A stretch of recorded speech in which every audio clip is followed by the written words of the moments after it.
ఈ రోజే డౌన్లోడ్ చేయండి. మీ ఫేవరెట్ షోస్ చూడండి. సరే అండి, నేను వెళ్ళి వాళ్ళకి కావాల్సిన భోజనం ఏర్పాట్లు చూస్తాను.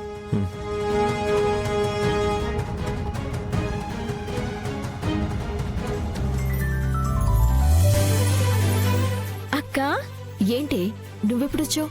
అదేంటక్క, విజయ్ అక్క నువ్వు వస్తే నేను రాకుండా ఎలా ఉంటాను? బావగారు ఎలా ఉన్నారు?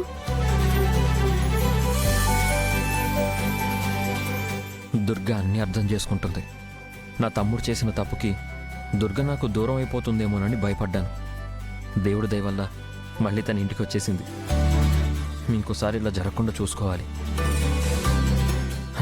చిరంజీవి కూడా విజయశాంతిని బాగా చూసుకోమని చెప్పాలి.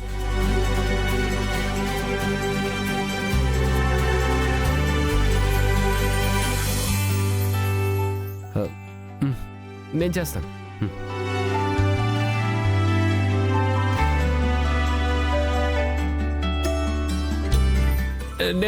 నేను తీస్తా. ఇటు ఏంటి నా వెనకే వస్తున్నావు?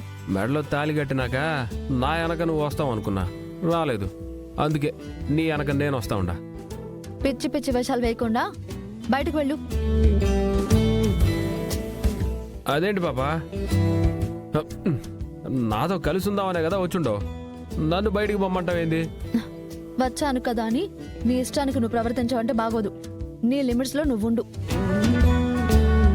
మండపంలో ఏమో తాళెందుకు కట్టినావనే లాగి పెట్టుకుంటున్నావు. మళ్ళీ సంచెత్తుకొని నాకు తాళి విలువ తెలుసుండాది, అందుకే వచ్చుండానని చెప్పినావు. తీరా గదిలోకి వచ్చినాకేమో నీ లిమిట్స్లో నువ్వు ఉండని ఏవేవో వార్నింగ్లు ఇస్తా ఉండవు. నిన్నెట్టా అర్థం చేసుకోవాలో తెలియట్లేదు బెటరు. నేను ఎందుకు వచ్చానో ముందు ముందు నీకు అర్థమవుతుంది. ముందు వెళ్ళి బయట నిలబడు. ఏంది పాప విచిత్రంగా ప్రవర్తిస్తూ ఉండదే. కోపరమేమో చేయడానికి వచ్చుంటే కలిసిపోవాలా, కనీసం గదిలో కూడా నిలబడివ్వకుండా బయటికి పోమంటదేంది?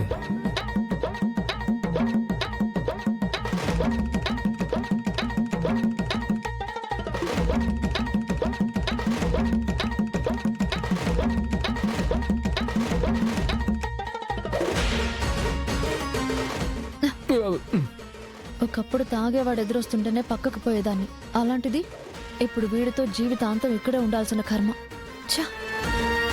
మీటరు నువ్వంటే అన్నావుగానే, నీ మనసు అయితే చాలా మంచిది. అంత మంచితనం ఏం కనిపించింది? ఇప్పుడు నీ మెడలో నీకు ఇష్టం లేకుండా తాళి కట్టినాను, అయినా కూడా మన్నించి నన్ను ఎత్తుక్కుంటూ నా ఇంటికి వచ్చినావు కదా. నిజంగా నీలాంటి మంచి మనిషి నా భార్యగా రావడం నా అదృష్టం కదా.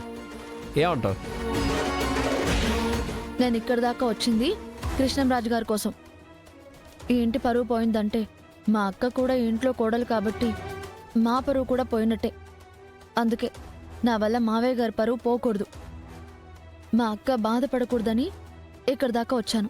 అంతేగాని నా మీద ఇష్టంతో రాలేదా? ఎలా ఉంటుందిరా, ఎలా ఉంటుంది? నేనేమైనా నిన్ను ఇష్టపడి పెళ్లి చేసుకున్నానా?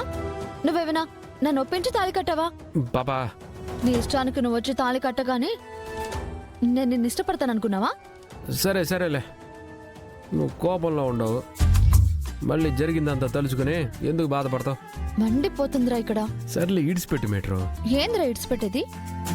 ఆ సిగరెట్ ప్యాకెట్లేంటి, ఈ మందు బాటిల్ ఏంటి, ఇల్లా బారా రెస్టారెంట్ ఇది? అయినా ఈ ఇంట్లో మీ అత్తయ్య ఉంది, మా అక్క ఉంది, ఆడవాళ్ళున్నారు. ఈ సిగరెట్లేంటి, మందు బాటిల్ ఏంటి? రోడ్లో తాగి తిరిగే సరిపోలేదా? ఇంట్లో కూడా బార్ సెట్ పెట్టావా?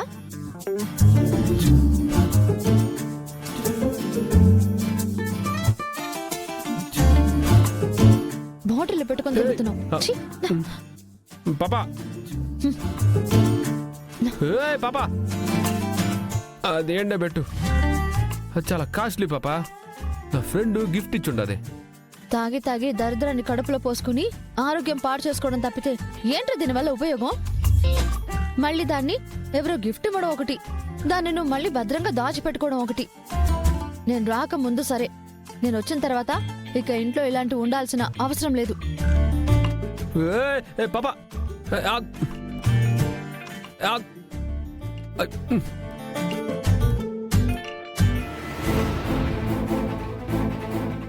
నా గదిలోకి వచ్చి నా వస్తువులన్నీ బయట పడేస్తావా? గదిలోకి అడుగు పెట్టగానే పెత్తనం వచ్చేసినది అనుకుంటున్నావా నీకు? నాకు నచ్చని నిన్నే గది బయట ఉండమన్నాను. అలాంటిది గదిలో ఈ చెత్తంతా ఎలా ఉండనిస్తాను? ఏంటత్తా వీళ్ళు ఇలా అరుచుకుంటున్నారు? అదేమో ఇష్టపడొచ్చానని చెప్పింది, తీరా ఇక్కడ చూస్తే గొడవ పడుతున్నారు. అవును, ఇన్నేళ్ళు నాకు నచ్చినట్టు బతికాను, నాకు నచ్చింది తాగినాను, తిరిగినాను. నీకేంది? ఇదిగో, నీకు అడ్డంగా ఉంటే పక్కన పెట్టాలా, అంతేగాని పగల కొట్టేస్తావా? నా ఇష్టం. ఇక నుంచి నీ ఇష్టాలే ఉండవు. నాకు నచ్చినట్టుంటే ఉండాలా. అవును మరి, నెలకి జీతం ఇచ్చి పనిలో పెట్టుకున్నావు. నువ్వు చెప్పిందంతా ఇంటూ తలాడిస్తూ తిరుగుతా ఉంటాను నేను. వీళ్ళిద్దరూ కలిసి ఏదో నాటకం ఆడుతున్నట్లున్నారే. అవునత్తా, నాకు అదే అనిపిస్తుంది. పాపా, నా బాటిల్ పెట్టే చెప్తా ఉండా. నాకు ఇష్టమైన బాటిల్ తీసుకుపోయి బయట పడేస్తా ఉండవు కదా. చూడు, నీ బ్యాగ్లో బట్టలు తీసి ఇసిరేస్తాను చూడు.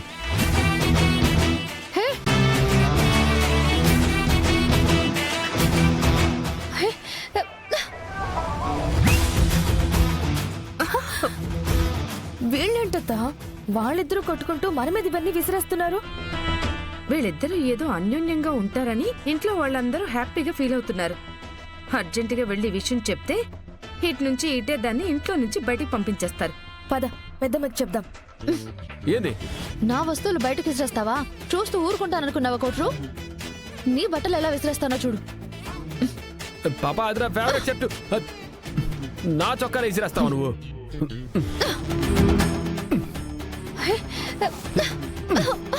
రే కోట్రు, పెద్దమ్మ కాదు, ఈసారి నేరుగా బావగారికి చెప్దాం. ఇలాంటివన్నీ ఆయన కంట్లోనే పడాలి. పద పద.